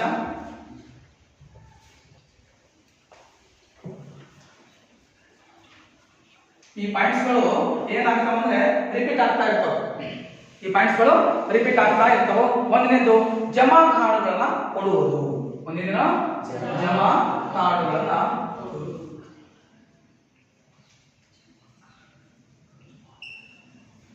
ಈ ಜಮಾ ಕಾರ್ಡ್ಗಳನ್ನ ಕೊಡುವುದು ಅಂತ ಇದೆಯಲ್ಲ, ಕೊಡೋದು ನೋಡಿ. ಜಮಾ ಕಾರ್ಡ್ಗಳು ಇದು ನಾವು ದುಡ್ಡು ತುಂಬಕ್ಕೆ ಹೋಗ್ಬೇಕ್ರಿ, ದುಡ್ಡು ತುಂಬಬೇಕಾಗಿತ್ತು ಅಂತಂದಾಗ ನಮ್ಗೆ ಏನ್ ಮಾಡ್ತಾರೆ, ಇಂತಹ ಒಂದು ಸ್ಲಿಪ್ಗಳನ್ನ ಕೊಡ್ತಾರೆ. ಇದು ನೋಡಿ ಜಮಾ ಮಾಡಿ, ನಾವು ಇಷ್ಟೊಂದು ಅಮೌಂಟ್ ಅನ್ನ ಜಮಾ ಮಾಡೋದಕ್ಕೆ ಸಂಬಂಧಪಟ್ಟಂತೆ ನಮ್ಮ ಕಡೆ ರೆಫರೆನ್ಸ್ ಕಾಪಿ ಇದೆ ಸರ್. ಇದೆಲ್ಲಕ್ಕೂ ನಡೀತಿದ್ದ ನಡೀತಿದೆ ಸರ್. ಮತ್ತೆ ಗ್ಯಾರಂಟಿ ಏನಿದೆ ನಮಗೆ ಬೇಕಲ್ಲ, ಒಂದು ಪ್ರೂಫು ನಿಮ್ಮ ಅಕೌಂಟ್ ಅಲ್ಲಿ ದುಡ್ಡು ಇರ್ತದೆ. ಅದಾಗ ನಮಗೆ ವಿಷಯ ಗೊತ್ತಾಗ್ತಿರುತ್ತೆ, ಅದನ್ನ ಯಾರು ತೆಗಿಲಿಕ್ಕೆ ಬರೋಂಗಿಲ್ಲ. ಓಕೆ, ಇದಂತಹ ಜಮಾ ಕಾರ್ಡ್ಗಳನ್ನ ಕೊಡುವಂತಹ ಕೆಲಸವನ್ನ ಮಾಡುತ್ತೆ ಬ್ಯಾಂಕ್. ಹಾಗೆ ಖಾಸಗಿ ಸಾಲಗಳು ಎರಡನೇ ಪಾಯಿಂಟ್. ಖಾಸಗಿ ಸಾಲಗಳು ಈ ಕೆಲಸವನ್ನು ಸಹ ಖಾಸಗಿ ಸಾಲಗಳಂತಂದ್ರೆ ಈಗ ಫಾರ್ ಎಕ್ಸಾಂಪಲ್ ನಾನು ಉದ್ಯೋಗಿ ಆಗಿದ್ದೀನಲ್ವಾ, ಆಗ ನನ್ನ ಪೇಮೆಂಟ್ಗೆ ಸಂಬಂಧಪಟ್ಟಂತೆ ನಾನು ಪ್ರೈವೇಟ್ ಲೋನ್ ತಗೋಬಹುದು, ಖಾಸಗಿ ಸಾಲಗಳನ್ನ ತಗೋಬಹುದು. ಇನ್ನು ಮೂರನೇದು ಏನ್ ಸೇವೆ ಸಲ್ಲಿಸ್ತದಪ್ಪ ಅಂತಂದ್ರೆ ಮನೆ ಕಟ್ಟಕ್ಕಾಗಿರ್ಬೋದು, ಏನ್ ಮಾಡಕ್ಕೆ ಮನೆ ಕಟ್ಟಕ್ಕಾಗಿರ್ಬೋದು, ಅಥವಾ ಇದೇ ಮನೆಯನ್ನ ಖರೀದಿ ಮಾಡ್ಲಿಕ್ಕಾಗಿರ್ಬೋದು, ಏನ್ ಮಾಡಕ್ಕೆ ಖರೀದಿ ಮಾಡ್ಲಿಕ್ಕಾಗಿರ್ಬೋದು. ಎರಡಕ್ಕೂ ಏನ್ ಮಾಡ್ತದಪ್ಪ ಅಂದ್ರೆ ಸಾಲವನ್ನ ನೀಡುವುದು. ನೋಡಿ, ನಾವು ಬ್ಯಾಂಕಿನ ಕಾರ್ಯಗಳಾಗಿರ್ಬೋದು, ಬ್ಯಾಂಕಿನ ಗುಣಲಕ್ಷಣಗಳಾಗಿರ್ಬೋದು, ಅಲ್ಲಿ ಏನ್ ಹೇಳಿದ್ವಿ, ಸಾಲವನ್ನ ನೀಡುವುದು ಅನ್ನೋದು. ಇಲ್ಲಿ ಖಾಸಗಿ ಸಾಲಗಳಾಗಿರಲಿ ಯಾವುದೇ ಆಗಿರಲಿ ಸಾಲಗಳನ್ನ ನೀಡುವುದು. ಮನೆ ಕಟ್ಟಲಿಕ್ಕೂ ಕೊಡ್ತದೆ, ಮನೆಯನ್ನ ಖರೀದಿ ಮಾಡ್ಲಿಕ್ಕೂ ಸಹಾಯ ಮಾಡುತ್ತೆ ಬ್ಯಾಂಕು, ಸಾಲ ನೀಡುತ್ತದೆ. ಪರಸ್ಪರ ವಿಧಿಗಳನ್ನ ನಿರ್ವಹಿಸುವುದು ಮತ್ತೊಂದು ಪಾಯಿಂಟ್. ಏನು? ಪರಸ್ಪರ ವಿಧಿಗಳನ್ನು ನಿರ್ವಹಿಸುವುದು. ವಿಧಿಗಳನ್ನು ನಿರ್ವಹಿಸುವಂತ ಕೆಲಸವನ್ನ ಮಾಡುವಂಥದ್ದು ಬ್ಯಾಂಕ್ ಮಾಡುತ್ತೆ. ಇನ್ನು ವ್ಯಾಪಾರಕ್ಕೆ ಬೇಕಾಗಿರುವಂತಹ ಸಾಲಗಳು. ಈಗ ಫಾರ್ ಎಕ್ಸಾಂಪಲ್ ನಾನು ಯಾವ್ದು ಬಿಸಿನೆಸ್ ಮಾಡ್ತೀನಿ ಅಂತ ತಿಳ್ಕೊಳ್ಳಿ. ಮಂಜುನಾಥ್ ನಾಯಕ್ ನಿಮ್ಮ ತಂದೆಯವರು ವ್ಯಾಪಾರ ಮಾಡ್ತಿದ್ರು ಗೊತ್ತಾ? ಹೌದು. ಹಾಗಾದ್ರೆ ನಿಮ್ಮ ಬಟ್ಟೆ ಅಂಗಡಿಗೆ ಬ್ಯಾಂಕ್ ಸಾಲ ಕೊಟ್ಟಿದ್ರೆ ಕೊಟ್ಟಿಲ್ವಾ? ಕೊಡ್ತಾರೆ. ನೋಡಿ, ವ್ಯಾಪಾರಕ್ಕೆ ಬೇಕಾಗಿರುವಂತಹ ಸಾಲವನ್ನ ನೀಡುವಂಥದ್ದು ಬೆಸ್ಟ್ ಎಕ್ಸಾಂಪಲ್ ಅಂತಂದ್ರೆ ಮಂಜುನಾಥ್ ನಾಯಕ್ ಅವರ ತಂದೆ. ಅವ್ರಿಗೆ ವ್ಯಾಪಾರ ಮಾಡಲಿಕ್ಕೋಸ್ಕರ ಬ್ಯಾಂಕ್ ಸಾಲ ಕೊಟ್ಟಿದ್ದಾರೆ. ಲಾಸ್ ಆದ್ರೆ ಲಾಭವನ್ನು ಕಟ್ಟಬೇಕಾಗಿತ್ತು ನೀವೇ ಅಲ್ವಾ? ಎಸ್, ವ್ಯಾಪಾರಕ್ಕೆ ಸಾಲಗಳು,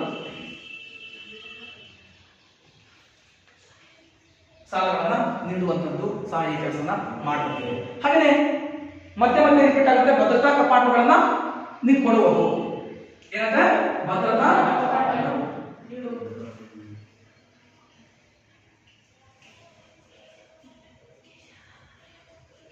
ಭದ್ರತಾ ಕಪಾಟುಗಳನ್ನ ನೀಡುವಂಥದ್ದು. ಈಗ ಆಲ್ರೆಡಿ ನಾನು ಎರಡು ಕಾನ್ಸೆಪ್ಟ್ ಬಗ್ಗೆ ಹೇಳಬೇಕಾದಂತ ಸಂದರ್ಭದಲ್ಲಿ ನಿಮಗೆ ಹೇಳಿದ್ದೀನಿ. ಇದು ನೆಕ್ಸ್ಟ್ ಡೆಬಿಟ್ ಕಾರ್ಡ್ಗಳು. ಏನು? ಡೆಬಿಟ್ ಕಾರ್ಡ್ಗಳು. ಡೆಬಿಟ್ ಕಾರ್ಡ್ಗಳನ್ನ ನೀಡುವಂತಹ ಕೆಲಸವನ್ನ ಮಾಡುತ್ತೆ ಡೆಬಿಟ್ ಕಾರ್ಡ್. ನೋಡಿ, ಇದು ಡೆಬಿಟ್ ಕಾರ್ಡ್. ನಿಮ್ಮ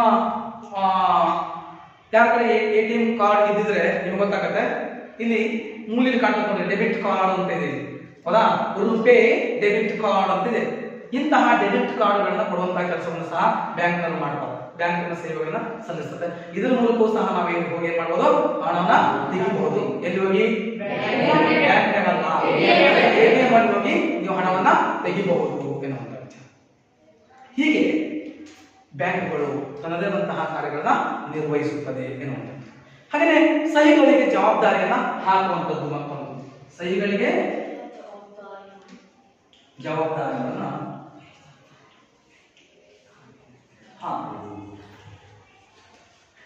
ಸಹಿಗಳಿಗೆ ಜವಾಬ್ದಾರಿಯನ್ನ ಹಾಕುವಂತಹ ಕೆಲಸವನ್ನು ಸಹ ಏನ್ ಮಾಡ್ತದೆ, ಬ್ಯಾಂಕ್ ಮಾಡುತ್ತದೆ. ಬ್ಯಾಂಕು ಇಷ್ಟೆಲ್ಲಾ ಕಾರ್ಯ ಸೇವೆಯನ್ನ ಸಲ್ಲಿಸುವಂತ ಕೆಲಸವನ್ನ ಮಾಡುತ್ತೆ.